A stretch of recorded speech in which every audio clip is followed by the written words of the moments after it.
Hello guys, কেমন আছো সবাই? আজকে কি টিফিন বানাবো চলো সবাইকে সেটাই দেখাবো।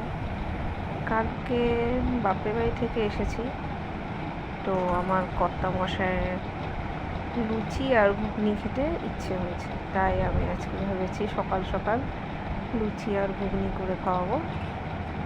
প্রথমে লুচি আটাটা মেখে রেখেছি, আর ঘুগনির জন্য তো জানোই ছোলা সিদ্ধ করতে হয়, ওটা করে রেখেছি। এখন আলু সিদ্ধটা ভেজে নিয়ে যেমন করে ঘুগনি করে সবাই সেই হিসাবে ঘুগনি করছি।